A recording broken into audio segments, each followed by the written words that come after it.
मैं हाँ ਤੁਹਾਡਾ ਮੇਜ਼ਬਾਨ ਮੁਹੰਮਦ ਜ਼ਮਾਨ। ਅੱਜ ਫਿਰ ਮੈਂ ਤੁਹਾਡੇ ਵਾਸਤੇ ਇੱਕ ਹੋਰ ਕਹਾਣੀ ਲੈ ਕੇ ਆਇਆ। ਇੱਕ ਕਿਸਾਨ ਤੇ ਕੰਪਨੀ ਵਾਲਿਆਂ ਦੀ। ਕੰਪਨੀ ਵਾਲਿਆਂ ਨੂੰ ਕਿਸਾਨ ਨੇ ਬੜਾ ਅੱਛਾ ਸਬਕ ਸਿਖਾਇਆ। ਇਸ ਕਹਾਣੀ ਦਾ ਨਾਮ ਮੈਂ ਰੱਖਣਾ ਇਹ ਤੇ ਇਸ ਮੌਜੂ ਤੇ ਹੈਗੀ। ਕੋਈ ਕਿਸਾਨ ਹੈਗਾ ਸੀ ਕਿਸੇ ਪਿੰਡ ਦੇ ਵਿੱਚ ਤੇ ਉਹਦੀ ਨਾਲ ਥੋੜੀ ਜਿਹੀ ਜ਼ਮੀਨ ਹੈਗੀ ਸੀ ਤੇ ਉਹਦੇ ਉੱਤੇ ਕੰਪਨੀ ਵਾਲਿਆਂ ਨੇ ਟਾਵਰ ਲਾ ਲਿਆ। ਜਦੋਂ ਕੰਪਨੀ ਵਾਲਿਆਂ ਨੇ ਟਾਵਰ ਲਾਇਆ ਤੇ ਕੰਪਨੀ ਉਹਨੂੰ ਉਸ ਦਾ ਮੁਆਵਜ਼ਾ ਦੇਣਾ ਸ਼ੁਰੂ ਕਰ ਦਿੱਤਾ। ਮਹੀਨੇ ਦੀ ਮੰਥਲੀ ਤਨਖਾਹ ਦੇਣੀ ਸ਼ੁਰੂ ਕਰ ਦਿੱਤੀ। ਉਹਦਾ ਉੱਤੇ ਮਤਲਬ ਤਨਖਾਹ ਤੇ ਸਾਰਾ ਗੁਜ਼ਰ ਬਸਰ ਚੱਲਦਾ ਸੀ। ਹੋਰ ਕੋਈ ਉਹਦੇ ਕੋਲੇ ਉਸ ਤਰ੍ਹਾਂ ਦਾ ਕੋਈ ਵਸੀਲਾ ਨਹੀਂ ਹੈਗਾ ਸੀ। ਉਹ ਵਕਤ ਗੁਜ਼ਰਦਾ ਰਿਹਾ ਹੁਣ ਉਹ ਬਈ ਕੰਪਨੀ ਵਾਲਿਆਂ ਨੇ ਤਨਖਾਹ ਦੇਣੀ ਉਹਨੂੰ ਬੰਦ ਕਰ ਦਿੱਤੀ।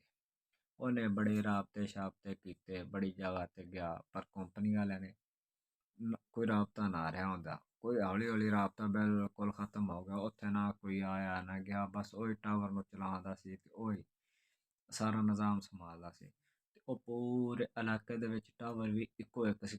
ਪੂਰੇ ਇਲਾਕੇ ਦੇ ਵਿੱਚ ਉਸ ਟਾਵਰ ਦੇ ਸਿਗਨਲ ਜਾਂਦੇ ਸਨ। ਉਹ ਬੰਦਾ ਭੁੱਖਾ ਮਰਿਆ। ਬੰਦੇ ਨੇ ਸੋਚਿਆ ਕਿ ਹੁਣ ਮੈਂ ਨਾ ਕੋਈ ਹਿਸਾਬ ਲਾਵਾਂ ਕਿ ਮੈਂ ਆਦਾ ਨਿਜ਼ਾਮ ਚਲਾਵਾਂ। ਬੰਦੇ ਨੇ ਕੀ ਕੰਮ ਕੀਤਾ ਕਿ ਜਦੋਂ ਰਾਤ ਹੋਇਆ ਕਰੇ ਤੇ ਉਹਦਾ ਨਾ ਟਾਵਰ ਦਾ ਇੱਕ ਹਿੱਸਾ ਮਤਲਬ ਕਿ ਇੱਕ ਪਾਰਟ ਲਾ ਲਿਆ ਕਰੇ। ਇੱਕ ਪਾਰਟ ਲਾਇਆ ਕਰੇ ਤੇ ਰਾਤੋਂ ਰਾਤ ਉਹਨੂੰ ਨਾ ਬਾਹਰ ਵੇਚਿਆ ਕਰੇ ਕਬਾੜੀਏ ਨੂੰ। ਹੌਲੀ ਹੌਲੀ ਇੱਕ ਦਿਨ, 2 ਦਿਨ, 4 ਦਿਨ ਹੌਲੀ ਹੌਲੀ ਕਰਦਾ ਕਰਦਾ ਉਹਨੇ ਕੋਈ ਹਫਤੇ ਦੇ ਵਿੱਚ ਇੱਕ ਪਾਰਟ ਲਾਇਆ, ਮੁੜ ਅਗਲੇ ਹਫਤੇ ਦੇ ਵਿੱਚ ਫਿਰ ਇੱਕ ਹਿੱਸਾ ਲਾ ਲਿਆ। ਇਵੇਂ ਕਰਦਾ ਕਰਾਂਦਾ ਨਾ ਉਹਨੇ ਟਾਵਰ ਮੋਲ ਹੀ ਗਾਇਬ ਚ ਕੀਤਾ। ਉਹ ਕਿਸੇ ਨੇ ਨਾ ਕੰਪਨੀ ਨੂੰ ਸ਼ਿਕਾਇਤ ਕੀਤੀ ਕਿ ਸਾਡੇ ਇਲਾਕੇ ਦੇ ਵਿੱਚ ਸਿਗਨਲ ਨਹੀਂ ਆਉਂਦੇ।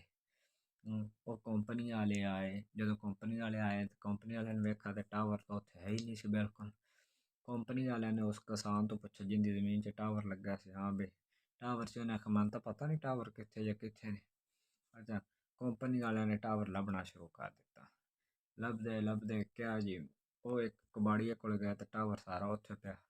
ਉਹਨਾਂ ਨੇ ਕਬਾੜੀਏ ਤੋਂ ਪੁੱਛਿਆ। ਕਬਾੜੀਏ ਨੇ ਕਿਹਾ ਮੈਨੂੰ ਇਸ ਗੱਲ ਦਾ ਤਾਂ ਪਤਾ ਨਹੀਂ ਬੰਦਾ ਕੌਣ ਹੈ, ਲੇਕਿਨ ਰਾਤ ਨੂੰ ਕਿਸਾਨ ਟਾਈਪ ਇੱਕ ਬੰਦਾ ਆਉਂਦਾ ਤੇ ਮੈਨੂੰ ਵੇਚ ਤੇ ਜਾਂਦਾ ਰਹਿੰਦਾ। ਕੰਪਨੀ ਵਾਲਿਆਂ ਨੂੰ ਪੱਕਾ ਪਤਾ ਤਾਂ ਹੈਗਾ ਸੀ ਕਿ ਉਹ ਸ਼ੱਕ ਉਹਦੇ ਤੇ ਸੀ। ਕੰਪਨੀ ਵਾਲਿਆਂ ਨੇ FIR ਕਰਾਈ ਉਹਦੇ ਤੇ। FIR ਕਰਾਈ ਤੇ ਪੁਲਿਸ ਨੇ ਉਹਨੂੰ ਫੜ ਲਿਆ।